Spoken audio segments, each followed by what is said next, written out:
Bismillahirrahmanirrahim. Esselamu Aleyküm değerli izleyiciler. Bir ekonomik boyut programıyla yine sizlerle birlikteyiz. Değerli hocam Sinan Bayraktar'la beraber inşallah haftaya dair yaşanan ekonomik gelişmeleri konuşacağız, değerlendirecek hocam bizlere. Hemen hocama dönmek istiyorum tekrardan. Hoş geldiniz efendim. Nasılsınız, iyisiniz evet, inşallah? Hayırlı haftalar diyelim. İnşallah iyi oluruz. Ocak ayı bitti. Evet. Şubat'ın sermayesinden yemeye başladık. İlk haftası da gitti. Hareketler devam ediyor. Tabii ki her hafta farklı yorumlar yapalım istiyoruz. Farklı şeyler ortaya da geliyor zaten. Bu haftanın en önemli gelişmelerin başında malum başımızın derdi, ülkemizin sıkıntısı, dünyanın başının derdi fiyat artışları ve enflasyon var. Türkiye bu konuda rekor üstüne kırmaya başladı maalesef ki. Maalesef ki. Haftanın yorumunda ona geleceğiz. Biraz sonra o konuyu açıklamaya çalışırız. Ancak ciddi şekilde rahatsızlık yaratan bir konu bu. Hala da devam ediyor. Yani haftanın bütün hemen hemen kriterlerinde, köşe yazılarında, tartışmalarda, sosyal medyalarda ülkenin geleceğiyle ilgili bir takım tartışmalar var. Bu haftaya yine damgasını vuran önemli bir gelişme. Sayın Cumhurbaşkanı'nın ve eşinin Covid'e, Omikron'a yakalanması var. Kendisine geçmiş olsun dileklerimizi iletiyoruz. Allah herkese bu hastalıkta şifalar nasip etsin. Özellikle tehlikeli bir boyutta. Tabii ki en önemli tarafında aşının tesirlerini de görüyoruz. Yani o da aşı olanlar daha hafif atlatıyorlar yoğun bakım ünitelerinde. Sağlık sorunu yine tartışılıyor bütün dünyada ve bizde olduğu gibi. Önemli bir konu bu. Tabii ki yine haftayı meşgul eden önemli konuların başında Uzak Doğu'daki para hareketleri, Avrupa Merkez Bankası'nın faiz arttırırım söylemleri başladı bu sefer de Amerika gibi. Yani tabii yine haftaya damgasını vuran Sayın Cumhurbaşkanı da o geziyi sonuçlandırdı. Ukrayna sorunu var. Bu Ukrayna sorunu neden bizim programımızın konusu oluyor? Ben özellikle vurgulamaya çalışıyorum Ukrayna konusunu. Ukrayna'da gerçekleşecek olması muhtemel ki bütün dünya olmasın diye dua ediyor savaş. Enerji fiyatlarını çok etkiledi. Rusya'nın doğalgaz dağıtımındaki fiyat yükseklikleri buradan geliyor. Ukrayna'nın Avrupa Birliği ile yakınlaşması, Rusya'nın da Avrupa'yı fiyat konusunda, gaz konusunda, stok konusunda hafif tehditkar söylemlerle devam etmesi haftaya yansıyor. Sayın Cumhurbaşkanı'nın oradaki gezisi çok çok önemli. Oradan verilen mesajlar haftanın gündemini oluşturdu. Siyasi gelişmeler yine fiyatlamaları değiştiriyor. Haftanın ekonomik yorumuna baktığımız zaman çok anormal hareketler yok. Ancak tabii beklenti ve yine rahatsızlıklar devam ediyor. Bu açıdan baktığımızda en çok konuşacağımız konu enflasyon. Enflasyon meselesi. Onu konuşacağız. Orası ciddi bir şekilde Ocak enflasyonu bizleri rahatsız etmeye başladı. Edecek de. Peki hocam, Ocak enflasyonuna baktığımızda geçen yıldan bu yana kadar bir yıllık enflasyonun %48 sürat olduğu açıklandı. Halk bu konudan acayip derecede rahatsız ki sizler de çarşıya pazara çıkan biri olarak görüyorsunuzdur fiyatların ne kadar yükseldiğini. Halk bundan bayağı bir şikayetçi, bayağı bir rahatsız. Siz bu enflasyonu nasıl değerlendiriyorsunuz? Ve halk hala o %48'lik artışa dahi tepkili. Yani inanmıyorlar. Evet. Demek daha doğru olur. Şimdi Türkiye'de enflasyonu araştıran kurumlar, enflasyonu deklar eden kurumların başında TÜİK geliyor. Evet. Geçen haftada TÜİK Başkanı değişti. Malum biliyorsunuz TÜİK Başkanı'nın değişimi de yansıdı bu arada. Enflasyonun verilerini analiz ederek paketi yorumlayan TÜİK ve sunan da TÜİK. Tabii bu enflasyon verileriyle birçok dinamik onun yan etkileriyle oluşuyor fiyatlamalarda. Kira artışlarından tutun da diğer zamlara kadar, maaş zamlarına kadar. Evet. Buralardaki bütün bu dinamikler enflasyonun verileriyle hareket ettiriliyor. Çok önemli. Türkiye'de yeni oluşmuş, akademisyenler tarafından kurulmuş değişik bir kuruluş da var. ENAK bir kuruluş var. O da enflasyon açıklıyor. %100'lüğü geçen bir enflasyon açıklıyor o da. Ben bu cuma günü biraz analiz etmek amacıyla, bilgilerimizi arttırmak, sunabilmek amacıyla bazı araştırmalar yaptım enflasyonla ilgili. Bu market ve pazar konusundaydı bu cuma günü. Pazara gittim, semt pazarına. Şöyle halkın arasında yürüdüm. Uzun bir süre yürüdüm. Yaptığım şuydu. Önümde yürüyenlerin söylemlerini almaya çalıştım. Yani etrafta yürüyenlerin, kadınların, abilerin, amcaların, kim varsa gençlerin söylemlerine kulak misafiri olmaya çalıştım ben. Her yürüyenin konuştuğu, iki kişinin konuştuğu şey bu ne? Bu nasıl zam? Bu nasıl fiyat? Biz ne yiyeceğiz? Ne alacağız? Yani kötü ifadeler de peşinden geliyor. Çok önemli bu. Çok çok önemli. Yani yaklaşık herhalde 300-500 kişinin arasında dolaştım ben böyle. Bir söylemleri alayım dedim. Kötü geldi. Esnafın yanına dikildim. Sadece seyrettim. Tek tartıştıkları şey fiyat. Esnafın savunma tarzı şu: biz de alamıyoruz, biz de satamıyoruz. Çok yüksek fiyatla karşılaşıyoruz. Mal elimizde kalıyor ve satamama düşüncesiyle pazara gelmemeyi de düşünüyoruz. Şimdi bu çok kritik bir görüşme aslında. Bir halkın içinden yansımayı aktarıyorum ben size. Evet. Önemli bir şey bu. Buranın dikkat çektiğini söylemek istiyorum. Yani burada konuşulanların hepsi halkın direkt sesi. Ben de onlardan biriyim, sen de onlardan birisin. Sen de pazara gidiyorsun. Bir maydanozun demeti 5 lira oluyorsa, bir ıspanağın kilosu 18 lira, 15 lira oluyorsa tehlike boyutları aşırı geldi. Bunu şöyle savunacağız Ocak enflasyonunda. Savunma noktasına gelmeyeceğiz. Kar nedeniyle, dün canlı yayında da biraz söyledim ben de kritik programında, kar nedeniyle fiyatlamalarda değişkenlik olur. Şimdi meyve sebze taze satılan, balık taze satılan bir ürün olduğu için bunun borsası vardır. Günlük oluşur orada fiyatlar. Evet. Halde oluşur, hal fiyatları oluşur. Lojistikle alakalıdır, tedarik zinciriyle alakalıdır, her şeyle alakalıdır. Spot piyasadır çünkü, anında oluşur o. Ona bir şey demiyorum. Ancak çok yüksek fiyatlamalar geldi. Bu bugün için değil, dünden beri de yüksek gidiyor. Yani değişen bir şey yok. Özellikle yüksek gelen bir fiyatlama bugüne yansımış durumda. Hatırlıyorsun sevgili Ahmet, uzun süredir %50 enflasyonu telaffuz ettim. Hatta kaç ay evvel hiper enflasyona doğru gidiyoruz dedim. Kasım ayları falandı. Kasım ayları programlarında biz Türkiye'de hiper enflasyonu göreceğiz dedim. Biz hiperi geçmeye başladık. Yani bugün %50 telaffuz edilen enflasyon bana göre daha yukarı. Yani TÜİK tabii bir takım verileri baz alarak gidiyor. Ocak enflasyonuna baktığınız zaman 48.69 bizim hayallerimizi zorladı. Yani biz %11'leri konuşurken, 14'leri konuşurken 48.69 enflasyonu telaffuz etmeye başladık. TÜİK'in verileri. Ki nitekim geçen hafta konuştuğumuz bir konu vardı. Revize ettik enflasyonu, hatırlıyorsun. Enflasyon Merkez Bankası dedi ki ben enflasyon fiyatlamasını, hedef fiyatlamayı değiştiriyorum. 11.6'dan %23-25'lere çıkardık enflasyonu. Kurlarla ilgili fiyatlamaları değişti ve enteresan bir şekilde artışları şöyle yorumlayacağız. Geçen aya göre %11.10 artış var. Yani Ocak ayında bir önceki aya göre, Aralık ayına göre %11'lik bir artış var. TÜİK'in verileriyle söylüyorum. Yani bugün markete, rafa gittiğiniz zaman %12'lik bir artışla karşılaşıyorsunuz. Otomatik geldi. Yılın aynı ayına göre 48.69, yani 12 aylık uçtan uca bir enflasyon ölçümlemesinde 48-49. Hadi biraz tamamlayalım onu. İbla edelim onu derler. İbla etmek, tamamlamak. 48-50'yi vurduk biz. 50'yi bulduk. Bugün dolar kurlarına baktığın zaman yıl başından, yani 2021'in bugüne kadar gelen torları %80-90 civarında bir artış var. Evet, maalesef. Enerji fiyatlarında aynı şekilde artış var. Ve dolayısıyla yıllık bazda 19 yılın zirvesine çıktık. Şimdi yıllık bazda 19 yılın zirvesindeyiz. Ekonomi yönetimine dönüyorum işte. Hadi bakalım eleştirelim mi ve eleştirmeyelim mi? 19 yıldır bu ülkeyi idare eden bir sistem var. Siyasi istikrar var. Siyasi istikrarla gidiyoruz. Şimdi biz bir şeyleri yaptık, hallettik. Evet, doğrudur. Türkiye'de birçok şey gelişmiştir.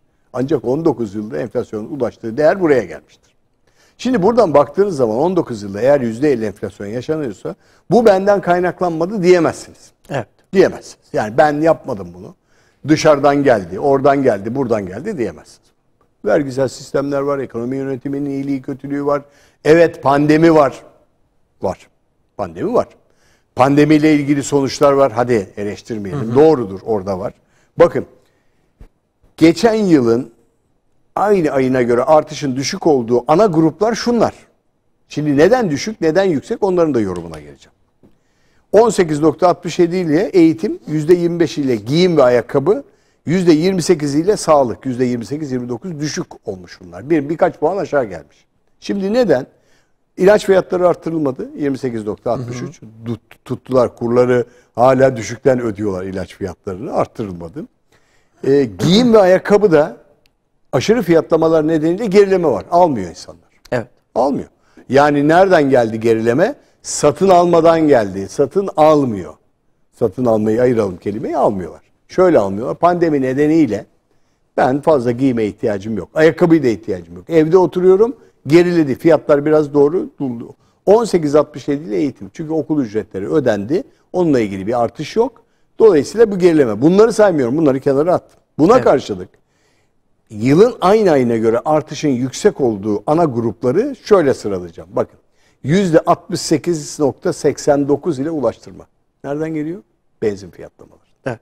Bugün ortalama bir aracı olan kişinin benzin koyduğu veya dizel koyduğu bir araç 60-70 litrelik bir depoda 1000 liraya yakın bir fiyatlama veriyor. Ciddi bir rakam. Tabii. Yani çok ciddi bir rakam. Ya. Arabadan vazgeçersiniz. Vergilerini, sigortasını, motor taşıt vergisini falan saymıyorum. Onları kenara koyun. Yaslı aşınmasını, tamirini, bakımını saymıyorum. 1000 liralık bir depo gider. Her gün aracınızda bir yere gidip geliyorsunuz. Evet. 1000 liraya yakın, 800 lira ile 1000 lira arasında bir yakıt gideriniz var. Bu çok ciddi bir rakamdır. Burada ulaşan değer 60.89, 68.80, 69.70. Demek ki ulaştırmada çok ciddi bir şekilde değer ifade ediyoruz. Cebinde bugün akıllı bileti olan metroya, toplu taşıma, halk otobüsüne, otobüslere, minibüse binmiş olan kişilerin cebinden çıkan değer bu. Evet. En düşük taşıma ücreti 4 lira veriyorsunuz. 4 lira 5 lirayla gidiyorsunuz. Kısacık bir mesafede bu parayı ödüyorsunuz. Taksi ücretlerini konuşmuyorum. Taksi ücretleri. Geçen hafta 30 liraya gittiğim yere bindim. 32 liraydı. 64 lira para ödedim. Birebir. Bakın birebir. Biraz daha uzun gitti belki. Yani hani birebir, neredeyse birebir. Şimdi gözden geçiriyorum ben de. Taksiye mi bineyim? Yoksa skutura mı bineyim? O elektrikli şeyler var ya. Yoksa başka bir şeye mi bineyim? Bisiklet mi alayım falan. Bunu gözden geçiriyorsunuz. Mevcut konforunuzdan vazgeçiyorsunuz. Ocak enflasyonunu tartışıyor. Evet. Devamı geliyor. Bakın. Sayın Nebati dedi ki Ocak'ta pik yapacağız. Yaptık. Şubat'ta da pik yapacağız. Mart'ta da Nisan, Mayıs pik yaparak gidecek.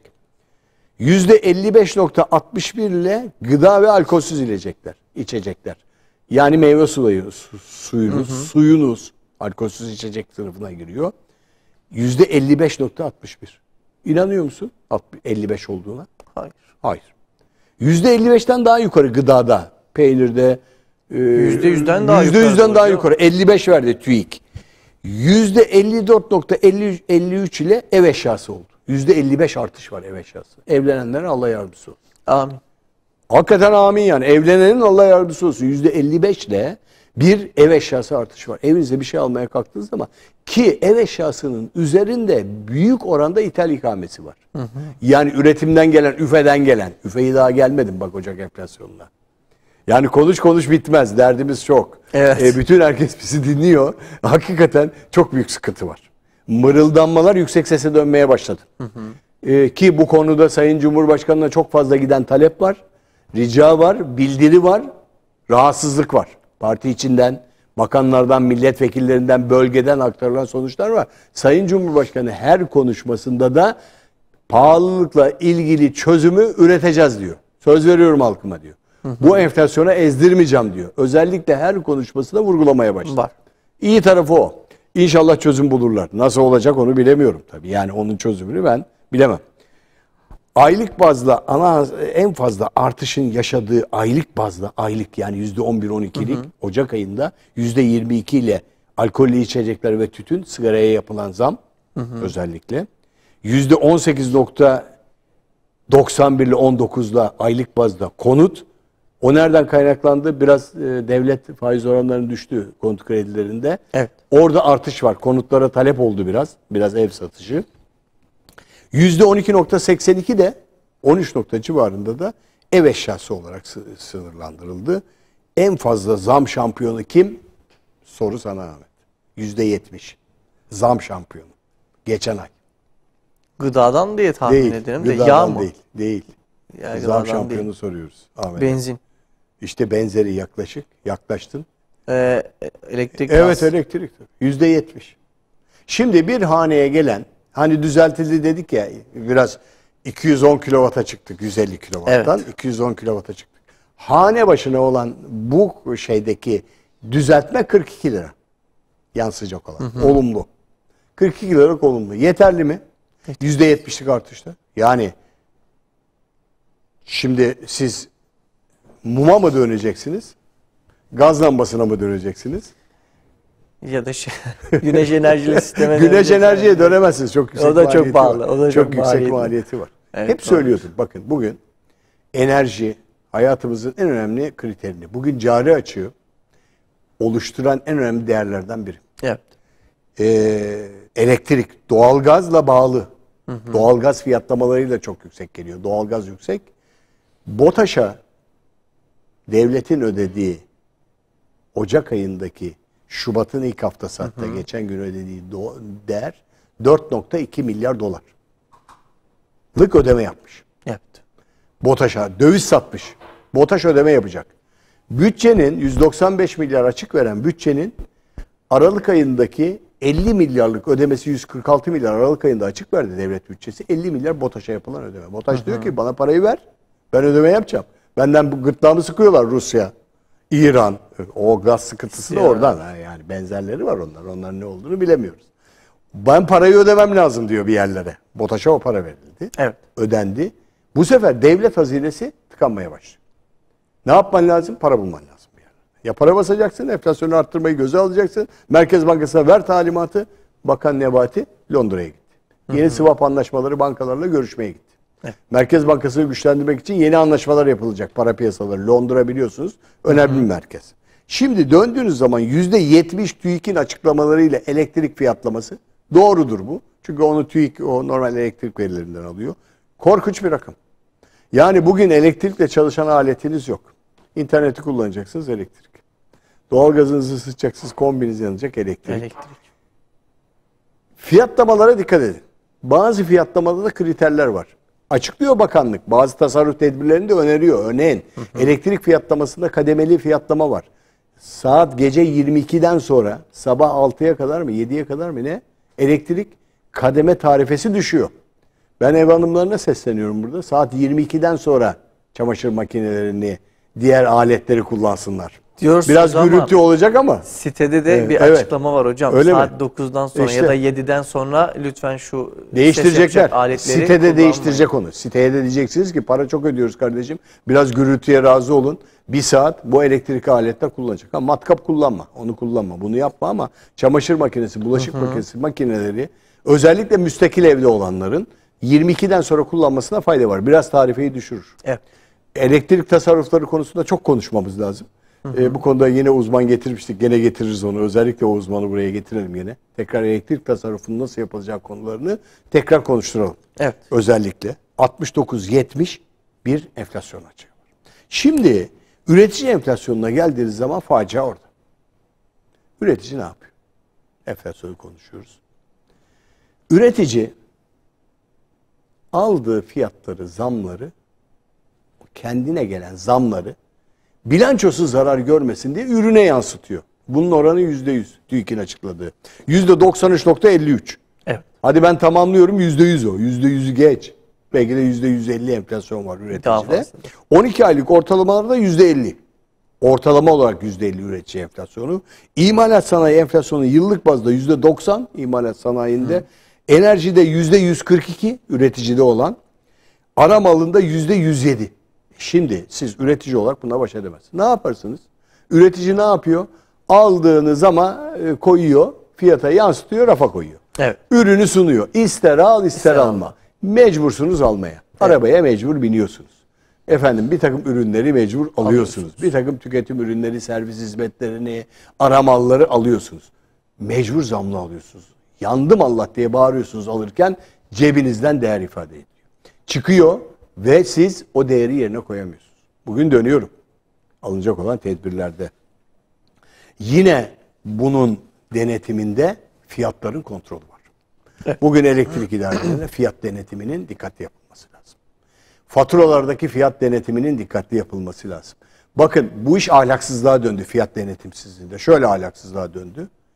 Bugün enflasyon var, evet doğru. Üretici fiyat enflasyonu demin açıkladım. Doğru.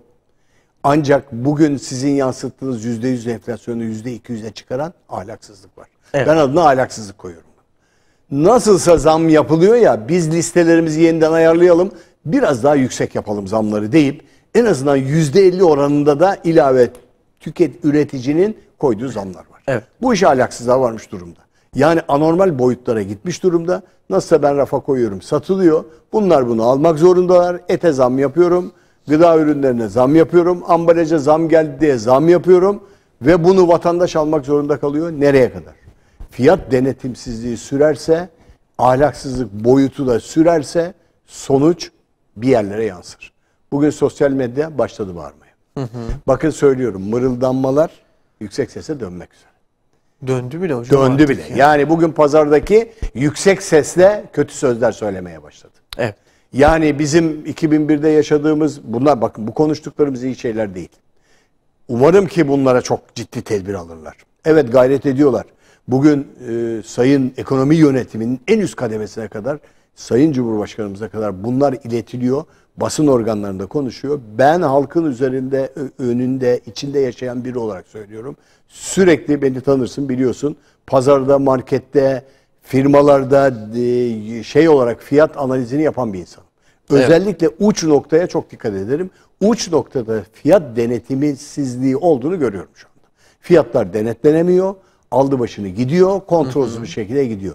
Bakın, taksiler aşırı fiyatlamalar yapıyorlar. Bugün iş dolandırma boyutlarına varmaya başladı. Yabancıları kandırıyorlar. Taksilerdeki, büyük kentlerdeki tartışmaları, haberleri izliyorsunuz. Hakikaten denetimsizlik var. Cezalarımız yeterli değil. İş boyutları hırsızlığa doğru gidiyor. Hırsızlık artıyor maalesef ki. Kapıyı çalıyor. Geçen gün komik, yani haberlerde, reality show haberlerinde izliyoruz. Apartmanın kapısı, kablosu, sokaktaki mazgal bilmem nesi çalınıyor. Bunlar fiyat denetimsizliğinden ve kontrolsüzlükten oluyor. Polisiye tedbirlerle çözemeyiz. Polisiye tedbirlerle bir yere kadar çözeriz. Yer altına iner, tehlikeli boyuta gelir. İllegalite artıyor. Enflasyonun yarattığı ahlaksızlık Maalesef budur. Uyuşturucu artıyor. Başka ticaretler artıyor. Merdiven altı üretimler artıyor. Tahşiş denilen gıdada taklitler artıyor fiyat denetimsizliğinde. Çünkü siz normal fiyatı şey yaparsanız, kontrolsüz yaparsanız normal fiyatı, tahşiş denilen şey çıkar ortaya. Taklit ürün çıkar. Evet. Sucukta eti farklı kullanırlar. Efendim, pirinçte içine taş koyarlar. Öbüründe bilmem ne yaparlar. Fiyatı düşürmek için. Eskiden şey yapıyorduk. Zeytinyağına makine yağı katıyorduk. Makine yağı pahalı, şimdi makine yağı katamıyorlar. O durdu. Orası çünkü zeytinyağı kadar pahalı oldu. Orası durdu. Orada taklit yapamıyoruz herhalde. Ama bakın, alkolde ciddi şekilde taklit var. Sahte ürünler çıkarıyorlar. Sahte şeyler çıkarıyorlar. Ve bu enflasyonun yarattığı ahlaksızlık. Şimdi burada kırılan ne? Güven. Evet. Güveni kırdığınız zaman, o güven endeksinin noktası kırıldığı noktada sorun başlıyor. En büyük sorunun başında tüketici güven endeksinin kırılması var. Şimdi bu enflasyonist oranlarla ikinci bölümde fiyatlar genel seviyesini yorumladığımız zaman işin boyutları ortaya çıkacak demektir. O zaman oradan bakarak fiyatları nereye doğru getireceğimizi, nereye gittiğimizi bir tartışmamız lazım. Peki hocam, ağzınıza sağlık. Teşekkür ederiz. Evet değerli izleyiciler, kısa bir aranın akabinde birlikteliğimiz devam edecek. Ata bir çay alalım ya.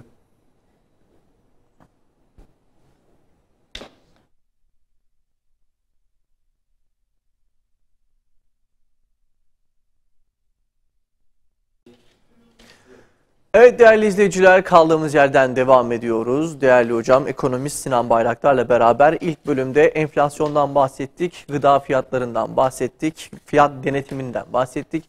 Bu bölümde de yine gıda fiyatları ve zamlardan devam edeceğiz inşallah. Hemen tekrardan hocama dönmek istiyorum. Evet hocam, ilk bölümde enflasyondan bahsettik, TÜİK'in verilerinden bahsettik. Bu bölümde de fiyatların genel seviyesine bakacak olursak, zaten genel seviyesi bayağı bir yüksek ama nereden geldik, nereden geldik, nereye doğru gideceğiz, neler olacak bu fiyatlara dair, neler söylemek istersiniz? Şimdi sevgili Ahmet, yaşanan ekonomi ve salgın Bu ikisi ekonomi de kriz, salgında kriz tüketicileri şaşkına çevirdi. Evet. Gerçekten. Ve kendilerini nasıl koruma altına alacaklarını konusunda telaş ve panik var. Evet. Bütün dünyada var, bizde de var. Bizde de özellikle daha aşırı. Şimdi yayının ilk bölümünde görüştük. Gerçekten fiyatlar aşırı boyutta. Yani bugün cüzdanınızdaki değerleri %100'e azalttı. 10 bin lira geliriniz varsa 5'e düştü. Bu ciddi bir rahatsızlık yaratır. Yani döndüğünüz zaman bu harcamayı yaptığınızda siz 5 bin liralık bir satın almaya dönersiniz. Evet. Cebinizden o kadar para çıkar. 10 bin liram vardı benim dersiniz. 10 bin liranın satın alması gereken değerler 5 bin lirayı karşılar, gider 5 bin liralık ürün alırsınız. Özellikle fiyat artışlarının gün içinde bile değiştiği bir ortam yaşıyoruz. Maalesef. Hakikaten tüketicinin nasıl davranacağı bilinmezlik bir durumu çıkıyor. Bu çok kötü, belirsizlik. Endişe, korku, kaygı, bunların hepsi geliyor. Yani enflasyonun özellikle düşürülmesi yolunda temel ihtiyaç maddelerinin ana sorunu var. Temel ihtiyaç maddeleri ana problem halinde burada. Çünkü yiyecek, içecek, giyinecek, ısınacak, elektrik yakacak. Bunları yakacak. Yani bir tüketici olarak düşün, sen görüşlerinde ne yaparsın? Hocam bir tüketicisin olarak sen de. Evet. Daha geçtiğimiz gün, pazar günü söyleyeyim. Pazara gittik önce. Pazara gittiğimizde bir meyve alalım dedik. Hani çok fazla bakliyata ihtiyacımız yok. Zaten bakliyat almış başını gidiyor. Bir meyve fiyatlarına bakalım dedik. 10 liradan aşağı meyve yok. Ki kiloyu bilirsiniz zaten. 10 lira kilo fiyat değil yani. 10 lira bir şey değil. 10 liralık bir şey bir işe yaramıyor. 10 liradan aşağı bir şey de yok. Tabii ki. Evet. Yani o 1 kilo hani elma alayım diyorsunuz ya siz. Zaten 4 tane elma geliyor. 4-5 tane elma geliyor. Yani hani siz ve eşiniz ya çocuğunuz varsa çocuğunuz yese bir gününde o 10 lirayı tüketmiş olacaksınız. Evet. Yani ki ben şeyleri de araştırmayı severim. Hani diğer marketlere bakıyorum. Şu son dönemlerde belki herkes bakıyordur. Diğer o 3 büyük market ya da devletin desteklediği bu tarım kooperatifleri, marketleri de dolaşmaya başladım. Dedim ki bir tarım kooperatiflerine gideyim, bir bakayım oradaki fiyatlar nasıl. Oradaki fiyatların da o 3 büyük marketten hiçbir farkının olmadığını, fiyatların orada da yüksek olduğunu gördüm. Ki hatta orada meyve sebzelerin ve bakliyatların ya da sebzelerin pazara oranla daha yüksek olduğu fiyatlar var yani. Bayağı bir yüksek. Fakat tarım kooperatiflerin belki bir olumlu tarafı vardır. Biraz daha doğal ürünler satıyorlar. Bu bizi daha fazla araştırmaya sevk ediyor. Hangi yöne yöneleceğimizi sevk ediyor. Yani normalde biz pazarın başında alırsınız ya bir ürünü. Bakarsınız buradan alıp hemen çıkıp gidelim dersiniz. Yok, bu defa öyle olmuyor. Pazarı baştan sona kadar dolaşmak zorunda kalıyorsunuz. Hangisi daha uygun ürünse onu almak durumunda kalıyorsunuz. Şimdi fiyatlar genel seviyesi anormal boyutlarda. Yani senin yaptığın gayet normal. Bütün herkesin yaptığı aynı şey. Değişen bir şey yok. Yani biz fiyatlar genel seviyesinin aşırı boyutlarına yaşadığımız için ne yapıyoruz? Özellikle dar gelirli ve kullanılabilir gelirini denetim altına alması lazım insanlar. Evet. Yani bu geldi aşamada. Hani en akıllı biçimde nasıl kullanırız bunu? Yani şimdi 4 tane mi elma alayım, 3 tane portakal mı alayım? Fiyatlar genel seviyesi bu noktaya gelince şimdi çok çocuklu, kalabalık aileler ki Anadolu kültürümüzde bugün kalabalık aileler var. Hitap ettiğimiz kesim de o. Bir tane ekmek alamaz. Yok. 7-8 tane ekmek alır. 10 tane ekmek alır. 10 tane ekmek aldığı zaman bugün 30-40 lira, 50 lira para verir. Evet. Önemli bir bütçeden çıkan bir rakamdır bu. O çocuk onunla doymaz ve kötü beslenme yapar. Oradaki aile fertleri, bir de o var. Yani bu fiyatlar genel seviyesinin o noktaya tırmanması insanların beslenme alışkanlıklarında değişir, kötü beslenme ve sağlık sorunları yaratır. Yani ekmekle beslenir, hamurla beslenir, makarnayla beslenmeye çalışır. Çünkü iyi gıda alamaz, eti yiyemez, sütü alamaz, peynirin iyisini tüketemez, zeytini alamaz. Dolayısıyla kötü beslenme çıkar. Yaşadığımız o. Bugün uygun beslenme neyse yani ona doğru kayış. Ben maydanozun şeyine, hani maydanoz örneğimiz 5 liraya ot. Şimdi tüketiciye soruyorsun, ben bunu işte şu gübreyle yapıyorum, şu fiyatla koyuyorum, tohumu buna veriyorum. Ben bundan para kazanmayayım. Ben bunu pazara getirirken arabama benzin koyuyorum, yakıt veriyorum, kasaya ücret ödüyorum, plastik kasa fiyatı. Herkes haklı, haksız olan kimse yok baktığınız zaman. Tamam, ben dönüyorum ya, haklı, bir şey demiyorum. Geçen gün diyor ki bana bir satıcı, benim 100 liraya aldığım örneğin ambalaj malzemesine ben bugün 300 lira para ödüyorum. Evet. Yani ben bir gıda ambalajlaması satıyorum. Ben çiğ köfteciden bahsediyorum size. Çiğ köfteciden bahsediyorum. Yani çiğ köfteci diyor ki 100 liraya alıyordum ben bu ambalaj malzemesini. Şimdi 300 lira ödüyorum.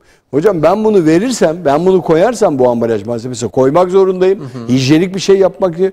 Ben zarar etmeye başladım. Ben sattığım üründen para kazanamıyorum. Hizmetten vazgeçtim.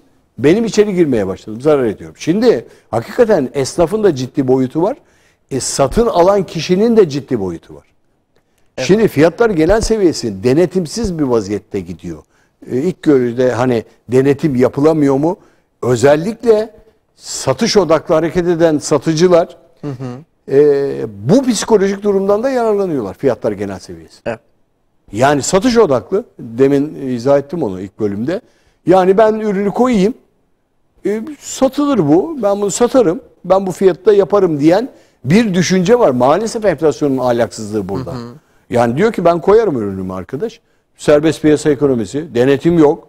Nasıl fiyatlar denetimsiz. Fiyatları genel seviyesi nereye giderse gitsin. Çıktığı noktaya kadar gitsin. Ekonomide bir kural vardır. Fiyatı alıcı oluşturur. Evet. Bak kabul ediyorum. Ekonominin arz talep dengesiyle fiyatı alıcı. Alıcı alıyor. Hani alma diyorum. Bakın bir çayı 15 liraya satan bir şeye oturuyorsunuz. 15 lira çay. Bir bardak çay. Yani maliyetini tartışmıyorum. Bunun maliyeti yok ama kafenin giderleri var. Evet. O bölgenin gideri var. Kirası var. İşletme gideri var. Yakıt gideri, enerji, her şey, çalışan her şey. 15 liraya çay satılıyor. Şimdi dönüyorum büyük kentlerde 15 liraya çay satılan yerin kalabalığına bakıyorum dolu. Evet. Azalmadı daha. Talep var. Yani 150 lira verip kişi başı kahvaltı yapabiliyorlar. Denetimsiz. Bana müşteri geliyor diyor. Ben açarım kafemi diyor. Buraya gelir. Ben lokantamı açarım müşteri gelir diyor. Ben markete malımı koyarım. Şimdi bu iş psikolojik satıcı odaklı düşünen insanların yaptığı bir fiyat denetimsizliği. Fiyatlar genel seviyesi çıktığı kadar çıkıyor. İnmez de kolay kolay. Bakın bugün ben merakla bekliyorum. Fiyatlar genel seviyesini hangi noktada nereye indirecekler? Açık söylüyorum merakla bekliyorum. Yani hangi tedbir alacaklar? Ben bir ekonomist olarak bunun yorumunu yapamıyorum. Yani bugün işte 8 liraya çıkmış olan makarnanın fiyatını 2 liraya eski fiyata indirebilecek misiniz? Sanmıyorum. Sanmıyorum. Pirincin fiyatı 30 lirayken 15 liraya inecek mi? 5 liraya inecek mi? Sanmıyorum. Yani hangi noktada fiyatı indireceksiniz de hayat pahalılığını ben merakla bekliyorum. Ben bir ekonomist olarak buna çözüm bulamıyorum kafamda. Yani bu konuda acizim. Beni dinleyenler kusura bakmasınlar. Estağfurullah. Devletin önce kendinden bir fedakarlık yapması gerektiğini devlet fedakarlığını yapıyor. Bakın şöyle hane başına 1000 lira emekli yardımı, bayram yardımı, bilmem ne yardımıyla çözemezsiniz iş. Evet. Bu noktayı çözemezsiniz. Eskiden çözerdiniz. İyi kötü takviye ederdi. Bugün ben doğalgaza işte %40 takviye ediyorum. Bütçenize faturaların %40'ını ben ödeyeceğim. Çözemezsiniz. Geçicidir, palyatiftir, pansumandır. Bunun kimin alacağını da bilemeyiz ayrıca. Bir de o var. Sen benim emeklime yaptığın zamı %27,5 olarak yaparsan çözemezsin işi. Evet. Memura yaptığın zamı %30 olarak zamları %30 olarak yaparsanız çözemezsiniz. Çünkü yeterli değil. Enflasyon %50 yaşta gidiyor. Evet. Hiper enflasyona gittik. Ve dolayısıyla çözümsüzlük noktasında burası geliyor bana göre. Bana göre. Çünkü ürünlerde herhangi bir fiyat artışı ya da üretimlerde kesinti beklenmemesine rağmen ki olmuyor bu. Tüketicilerin neredeyse kulağına fısıldanarak şu yapıldı. Bugün al kazançlı çıkarsınız. Enflasyonda. Evet. Bakın bugün bir yerde tüketim çılgınlığı da var ona baktığınız zaman. Elimdeki mevcut değerlerle alabildiğimi alayım. Evet. Bunu satan kişi de stokçuluk yapıyor. Fiyatlar genel seviyesini yükselttiği kadar yükseltiyor bir yere doğru gidiyor. Ve dolayısıyla bu iş en önemli tarafına doğru geliyor gıdaya. Evet, gıda zammına. Ben bilgisayar almayayım. Araba almayayım, değiştirmeyeyim. Arabama az bineyim. Bakın elektriği az yakayım. Tamam doğru o da 2 lambadan birini lütfen söndürün. Saat 10'dan sonra çamaşır makinesi çalıştırın. Sitede olmayanlar için söylüyorum. Rahatsızlık yaratmayacaksa LED lambaya dönün. Her düğmeden, her lambadan birini söndürün. O sinyal veren şeyler varsa kapatın onları. Yani bunlar hakikaten elektrik tasarrufu sağlayacaktır. Çünkü lüzumsuz yanan, lüzumsuz dönen şeyler elektriği arttırıyor. Çok pahalı oldu artık. Yani dikkat edeceğiz. Ya konforumuzdan vaz mı geçeceğiz? Üzgünüm, evet. Bazı konforlarımızdan vazgeçmek zorunda kalıyoruz. Yani arabaya daha az bineceksiniz. Toplu taşımı daha fazla kullanacaksınız. Bu gelir, bakın bu gelir. Bu çözülür. New York'ta uzun yıllar evvel trafik tıkanıklığının tek çaresi, insanlar arabalarına binemediler. Bisiklet kullanmaya başladılar. Otomatik döndü sistem. Binemiyoruz arabaya. Nasılsa gitmiyor. İstanbul'da öyle. Arabaya ne kadar az binersen o kadar şanslısın. Toplu taşıma geç. Bisiklet kullan uygun olan şartlarda. Yürü. Sıhhat kazan. Yürü. Bakın eğer iki lambadan birini söndür. İki lambadan birini tasarruf et. Bunlar önemli. Çünkü aslında satıcı şunu yapıyor. Günü kurtarayım diyor. Fiyat denetimsiz oradan geliyor. Yani burası geliyor. Şimdi bizim en önemli sorunlarımız başında şu yediğin içtiğin geliyor. Gıda. En çok tartışacağımız konu bu. Yani bizim gıda fiyatlarını denetim altına almamız lazım. Bu denetim altına nasıl alınacak hocam? İşte mesele soruyorum. burada. Çünkü bazen şunu düşünüyorum, yani ben bir halk olarak, yani şeyi de düşünmek zorunda kalıyorum. Bu üretici, yani üreticiye elektriği, doğalgazı %150'ye varan zam yapıyorsunuz bir yılda. Yani ben nasıl üreteceğim diyor değil mi? Yani ben olsam şahsen üretsem eğer, ben bir şu bardağı ya da suyu, bana 10 bin liralık bir elektrik geliyorsa gelecek bana 26 bin lira fatura. İşte 100 bin lira doğalgaz gelecekse gelecek bana 250 bin lira. Ben 150 bin lira zarardayım ki çalışanlarıma asgari ücreti yükselttiniz, bir o kadar vereceğim. Vergiler hadi bir nebze biraz toparlanmış gibi ama sadece asgari ücretle çalışan adamlarıma vergi değerde bir düşüş yani söz konusu. Ama onun aslarında, onun bir üstlerinde yine bir domino taşı gibi bir etki yaratan bir durum söz konusu. Bir sürü, yani onun da fiyatını yükseltmek zorunda kalacağım. Onun da vergisini yükseltmek zorunda kalacağım. Yükseltiyor, bir sürü tartışmalara çıktı işin boyutlarında. Baktığınız zaman kiracı ev sahibi tartışması, yani işte o çocuk okulu servis tartışması gibi şeyler. Şimdi gıda insanların vazgeçemediği bir şey. Hiçbirimiz vazgeçemeyiz. Yani yiyeceğiz, içeceğiz. Patates mi ekelim? Büyük kentlerde buna imkanınız yok. Anadolu daha şanslı. Bizi dinleyen sevgili seyirciler kendi bahçelerinde, köylerinde bir şey ekip yiyip içip biçebiliyorlar. Bizim öyle bir şansımız yok. Biz mecbur markete gidip bunu satın almak zorunda. Biz patates ekemeyiz. Bilmeyiz de ayrıca. Ayrıca da bilmeyiz onu. Yani köylü bilir onu. Köydeki, kırsaldaki arkadaşım gider köyünden tedariğini yapar. Burada ne geliyor önümüzdeki dönemlerde? Bakın önümüzdeki dönemlerde gıdaya çözüm olarak şu gelecek, belki ciddi bir sosyal kültürel bir sorun gelecek burada. Kentten köye doğru göçüş başlayacak. Başladı zaten. İstanbul'dan olması güzel değil mi? Bir bölüm başladı zaten. Gidiyor çünkü burada yiyecek, içecek aşırı pahalı olmaya başladı. Bugün gıda fiyatlarındaki gıda zamlarının geri gelmesi lazım. Bunu devlet kooperatifleriyle çözemez. Bakın belediyenin sattığı ekmeklerin, halk ekmek türü ekmeklerin, ekmek geliş saatinde önlerinde uzun kuyruklar oluşmaya başladı. Biz döndük eski kuyruk dönemlerine. Niye fırına gitmiyor? Fırında 3,5 liraya satılan ekmeğe 2 liraya oradan alıyorsa 1,5 lira, o 5 ekmekte 5-6 lira kar edecek adam. Oraya gidiyor. Yani gıda zamları en büyük tehlikeyi oraya yatır. Hani hep dönüyorum. Tencerenin devrilmemesi gerekiyor. Tencere devrilirse her şey devrilir. En büyük tehlike gıda zamlarındadır. Gıda zamlarını denetim altına almamız lazım. Tabii gıdada zamları oluşturan alt nedenlerin içinde enerji var gene. Sen söyledin. İşte benim doğalgazıma zam yaptı. Elektriğime zam yaptı. Ben hangi makineyle neyi üreteceğim de, hangi makineyle hayvanı sağacağım da, ben buna ne para ödeyeceğim de, bu hangi gübreyi getireceğim, hangi yemi alacağım da, ben hangi fiyatlarla satacağım da, neyi sunacağım tartışması geliyor. Ve köylü diyor ki ben üretirken pahalı üretiyorum. Ben rafa getirirken zaten benim elimden çıkan bir değer var. Bak pazarı tartışmıyorum. Onun bir sürü nedenleri var. Bugün onun nedenlerinin altında dünyadaki bu fiyatlamaları bozan çok önemli bir neden de tedarik zinciridir. Bakın o konu da çok önemli bir konudur. Bugün ulaştıramıyoruz. Gidemiyor. Gıdayı da ulaştıramıyoruz. Pazara da veremiyoruz Ahmet. Maalesef. İngiltere'de yaşanan gıda zamlarının esasında kamyoncu benzin zamları, benzin ulaştıramama, benzin ulaştıramadığı kamyon şoförü bulamama, bulamadığı için de gıdayı ulaştıramama nedeniyle gıda fiyatları yükseltti marketlerde. Tedarik zincirinin bozukluğu. dünyanın tedarik zinciri bozulmuş durumda. Evet. Ciddi şekilde bozulmuş durumda. Ki bizim ülkede sanki bir tık daha mı yüksek diyelim hocam? Nasıl? Bir tık daha yüksek tabii. Tedarik zincirinde ciddi yükselme var. Bozulma var. Bugün lojistik maliyetleri aşırı boyutlara varmış durumda.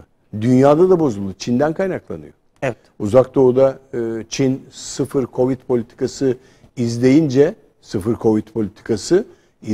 Çin ve dolayısıyla tedariğin şekli bozuldu. Sıfır Covid politikası. Diyor ki ben sıfır Covid istiyorum diyor Çin. Ve ben burada hastalık istemiyorum diyor. Limanı kapatıyor. Tedarik zinciri bozuldu. Hı hı. Tedarik zincirindeki ciddi sorunlar var. Bu ciddi sorunları hepimiz yaşıyoruz. Ve bunlar yarın öbürkü fiyatlamaların hepsine olacak, değer olacak. Ve bunların hepsi gelecek. Bu nakil zorunluluğuna doğru getirecek bizi. Kamyoncu bulamayacağız. Hı hı. Aşırı yakıt giderlerinde tedarik zinciri bozulmalarında Türkiye yaşayacak. Maalesef. Bunları göreceğiz. Bayağı büyük enerji geleceksiniz siz kamyoncu bulamadığınız zaman, ben taşımıyorum diyecek. Malı götürmüyorum bu fiyattan getir. Şimdi domates nakledeceğiz biz yazın. Antalyalardan bir yerlerden domates, biber, patlıcan yani yazlık ürünleri, mevsimlik ürünleri neyle? Kamyonla. Kamyon. Tren yollarımız yeterli mi? Değil. Değil. Tren yollarımız yeterli olduğunu farz et. Elektrik pahalı, tren işletmeciliği de yüksek bedeller talep edecek. Evet. Mazotla çalışan, dizelle çalışan trenler de o bedeli alacaklar. Hı. Nakil bedelleri yükselecek ve lojistik bedeli yine gelecek gıda zamlarına. Bugün dünyadaki tedarik zinciri bozuldu. Konteyner sorununu konuştuk buralarda. Çin'de $2.000 olan bir konteyner 12.000-13.000 dolara çıktı. Ve dolayısıyla nakil nedeniyle Avrupa'da fiyatları yükseltti. Avrupa yükselmesinin enflasyon nedenlerinin başında tedarik zincirinin bozukluğu gelir. Zincirin halkası koptu. Ve yüksek fiyatlı taşıma geldi. Yüksek fiyatlı taşıma ana ham maddeye dönüyor. Doğalgaz pahalı diyor, elektrik pahalı diyor. Ben bunları taşıyamıyorum, pahalı taşımam lazım. Benden çok bedel isteniyor diyor. O bedel maliyeti geliyor, bir yere yansıyor. Evet. Bugün gittiğiniz zaman nakilden kaynaklanan, tedarikten kaynaklanan birçok sorunun fiyatlara yansıdığını görüyorsunuz. Özellikle. Evet, doğrudur. Bugün gidin sizin büyük toptancı çarşılara, size söyledikleri ben nakliyeye dünyanın parasını ödüyorum. Bakın kargo ücretleri. Çok basit kargo ücretlerine bakın. Kargo ücretleri bugün ücretsiz kargo gönderenler yarın ücret almaya başlayacaklar onda. Alınmaya başlandı zaten bunlar. Hiçbir şeyi bedava veremeyecekler. Ve tedarik zinciri bozuldukça fiyatlar genel seviyesi de yine yukarı doğru tırmanacak. Önümüzdeki günlerde hep konuşacağımız konu bu. Bütün dünya bununla uğraşıyor. Enflasyonu yükseltti. Enflasyonist değerleri arttırdı. Ve bütün dokuları bozmaya başladı. Bu programda güzel şeyler konuşmak isteriz. Zamlar gitti, altın düştü, dolar indi, öbürü düştü. Oh ne güzel falan şeylerini konuşup burada geçmiş yıllarda yaptığımız gibi bazı özel muhabbetleri yapabilirdik. Yapamıyoruz bakın kaç haftadır. Sıkıntıyı anlatıyoruz, sıkıntı üzerinde konuşuyoruz. Neden? Çünkü biz burada halkın içindeki sorunları bir yerlere yansıtmak, bizi dinleyenlere ekonomide alınacak. Çözüm var mı? Var tabii çözüm. Çözüm bu ve benzeri konularda özellikle çözüm şu. Çözüm önerileri sadece bir kesimin üzerine yıkılmamalı. Bakın sadece getirip de devlet üzerine çözümü sen hallet denmemeli. Burada duyarlı bir anlayış, özellikle ortak anlayış, kamu tüketici satıcı üçü. Evet. Kamu tüketici ve satıcı üçünün üzerinde bir menfaatler şeyleri ayarlamamız lazım. Yani kamunun kendi üzerine düşen görevleri. Evet Sayın Cumhurbaşkanı konuya el atıyor sürekli. İnşallah tedbir alacak. Satıcı daha duyarlı olacak. Yani üzerine faiz zamları yapmayacak. Kontrol edecek kendini. Tüketici de alıp almama konusunda özellikle güven yaratma ve birbirine inanmayı da tercih edecekler. Burada işbirliğine dayanacak. Sivil toplum kuruluşları, bugün esnaf sanatkarları dernekler, kooperatifler, hal üretici, hal satıcıları bunların hepsi birlikte hareket ederek çözüm ürettirir bu işlere. Tek başına çözüm üretilmez. Hükümet halletsin. Yani halledemez. Çözülmez. Çünkü serbest piyasa ekonomisinde olmaz bu. Enflasyon odaklı satış uygulamalarına kaçınması gerekiyor burada. Yani her gün zam gelecek. Bakın yaklaşık herhalde bir aya yakındır stabil durumda, durgun durumda dolar. Benzin fiyatları artmaması lazım. Evet. Ki küreselde de petrol fiyatları geçen hafta düştü. 80 dolarlardan aşağı doğru indi. 80-85'lerde gidiyordu. Biraz aşağı indi. İndirim fiyatı, tüketicinin güven endeksi biraz artsın. Yani bugün 15 liraya dayanan bir benzini, mazotu, dizeli verirseniz tüketici güven endeksinde şey yapar. Kamu, sivil toplum kuruluşları iç ve dış talep konusunda, kontrol altına alınması konusunda, fiyat istikrarının ve güvenin sağlanması konusunda özellikle çok duyarlı, güven verici uygulamaları koymaları lazım. Bugün Sayın Cumhurbaşkanı görev ona düşüyor. O kendisi duyarlı o konuda. Çünkü çok şikayet gidiyor. Evet. Parti yetkililerinin de en çok rahatsız olduğu konu fiyat artışlarıdır, ekonomidir. Bugün siyaseti sarsılacak olan en önemli unsurların başında o geliyor. Evet. Bakın farklı mecralarına da farklı şekilde yorumlanıyor bunlar. Farklı yorumlara da doğru gidiyor. Siyasiler de farklı yorumlamaya başlıyor. Fakirlik edebiyatı yapılıyor. Muhalefet oradan gazlıyor. İktidar diyor ki ben bunları düzeltiyorum, şunları verdim, şu kadar yardım. Evet, milyarlar açıklanıyor. Ben işte halka şunu verdim, 60 milyar destek verdim. Emekliye bunu verdim, ona bunu verdim deniyor ama faydanın dokunduğu yeri tam analiz etmemiz lazım. Evet. Mesela ben söylüyorum. Ya 3600 ek göstergeyle uğraşılıyor. Evet, çabuk çıkması lazım. Yapılması gerekiyor. Kaynaklar. Bakın bütçe açık veriyor. Cari açık tırmanıyor. Bir yerlere doğru gidiyor. İthalatta gene artış var. Neden biliyor musunuz? Doğalgaz parası ödüyoruz dışarıya. Başladık ödemeye. Geldi vadeleri çünkü yüksek. Ve sıkıntı devam ediyor. Bugün gaz faturaları hakikaten toplumsal, kültürel dokuyu bozar. Anadolu'da bence gaz kullanılmamaya başlandı. Soba yakıyorlar bana sonra. Evet. Tezek yakılıyor döndükte. Çünkü o parayı ödeyemez o. Mümkün değil. O gelir seviyesi yok. Soba yakacak, ormanı kesecek, ağacı yok edecek. O değerlere doğru gidecek ki o da iklimsel şeyi bozuyor. Dumanla, hava kirliliğiyle oraya doğru gidiyor. Burada önemli olan bu tedarik zincirindeki ulaşımı da çözmemiz lazım. Pahalı taşıyoruz. Pahalı üretiyoruz. Pahalı naklediyoruz. Bir de çok aracı var. Çok araç. Aracı çok tabii. Arada o indi, o bindi, o indi, bu bindi, o indi, bu bindi derken herkes getiriyor. Pahalıya. Evet. Maalesef. İstanbul'da büyük kentlerde köprü tek taraftan 13 lira ödüyorduk. Çift taraftan 16 lira ödemeye başladık. Bir oradan geçiyor. Nasılsa şeyin elinde kapının anahtarı. Buradan da geçersen alırım diyor. Buradan da geçersen alırım diyor. Geçenden her tarafa 5 geçmeyenden. Geçenden 5 geçmeyenden 10 alıyorlar işte. Peki. Maalesef ki en büyük sorunların başında önümüzdeki günlerde de enerji ve tedarik zincirini konuşacağız. Büyük bir sorun olarak karşımızda duruyor. Peki hocam. Ağzınıza sağlık. Estağfurullah. Çok teşekkür ederiz. Rica ederim. Sağ olasınız. Evet değerli izleyiciler, Ekonomik Boyut programının sonuna geldik. Haftaya aynı saatte görüşmek dileğiyle. Hoşça kalın. Allah'a emanet olun.